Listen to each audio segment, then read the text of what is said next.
একদম কোনো সংস্কার টংস্কার কিচ্ছু না, একদম 100% বাতিল চাই।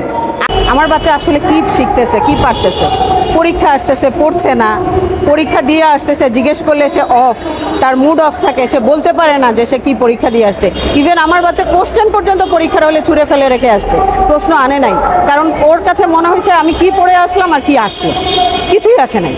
ওর পড়া এবং ওর পরীক্ষা কোনোটার মধ্যে কোনো মিল নাই।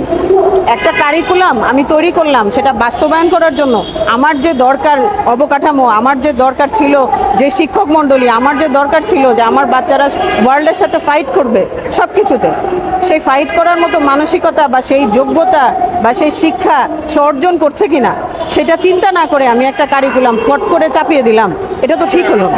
রান্নাবাড়া, শিল্প এগুলো নিয়েই সব মাতামাতি ছিল প্রায় স্কুলে, সেটা মনে হয় এখন কিছুটা কমেছে। 24-এ এটা দেখি নাই, 24-এ এই প্রকোপটা কমেছে, রান্নাবাড়াটা কমেছে এবং জীবন ও জীবিকা সাবজেক্টের উপরে প্রেশারাইজটা একটু কমেছে, কিন্তু ডিজিটাল প্রযুক্তি এগুলো নিয়ে মাতামাতি একটু হলেও কমে গেছে।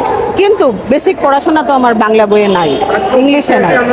যে পুরো কারিকুলামটা বাতিল হয়ে যাক, একদম কোনো সংস্কার টংস্কার কিচ্ছু না, একদম 100% বাতিল চাই।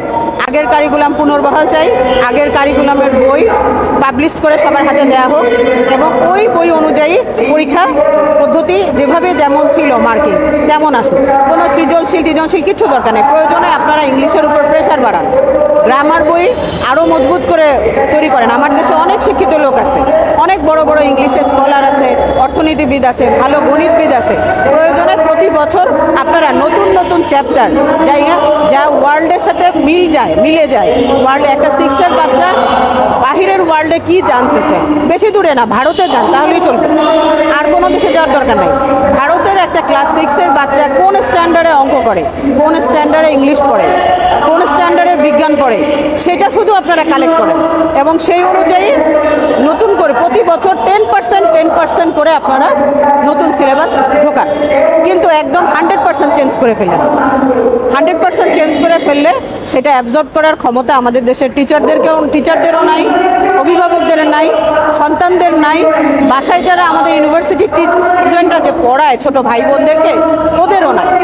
এটা কোপ করার ক্ষমতা শুধুমাত্র তাদেরই আছে যারা এটা তৈরি করেছে, কারণ ওরা তো এটা নিয়ে গবেষণা করে, ওটার পিছনে অনেক টাকা পয়সা পায়, ওদের নিয়ে এটা নিয়ে ওদের চিন্তাটা ওদের। কিন্তু আমার দেশ তো এইভাবে চিন্তা করলে হবে না।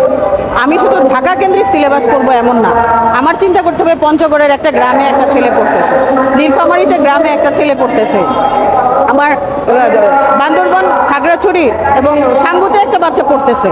সেই বাচ্চাটা যেন ধরতে পারে, পড়তে পারে, সেখানে পড়ানোর মতো সেই ধরনের টিচার আছে, সেই ধরনের শিক্ষক শিক্ষিকা আছে যারা ওই সাধারণদেরকে পড়ে মানুষ করে একদিন সিভিলাইজ করে আমার ঢাকায় এসে তারাও বড় বড় চাকরি করবে। কিন্তু আপনি এমন কোনো কিছু আইনেন না যেটা আমার শুধুমাত্র শহর কেন্দ্রিক। আমরা পোস্টার কিনতে শেষ, আমরা কাগজ, কলম, কি বলে কালির পেন্সিল, তারপরে হচ্ছে কত রকমের কাগজ, পেপার, কাটিং বোর্ড, তারপরে নানা ধরনের জিনিসপত্র আমরা কিনতে হয়রান। এটা ঢাকায় কিছু ভালো মুষ্টিমেয় স্কুলে যাদের বাবাদের আর্থিক সচ্ছলতা আছে তারা শুধু এটা অ্যাভেল করতে পারবে বা পেরেছে এই পর্যন্ত। গ্রামে যে দেখেন তারা ভেসে গেছে, তাদের বাবা মারা জানেই না যে তার বাচ্চারা কি পড়তেছে, কি শিখতেছে।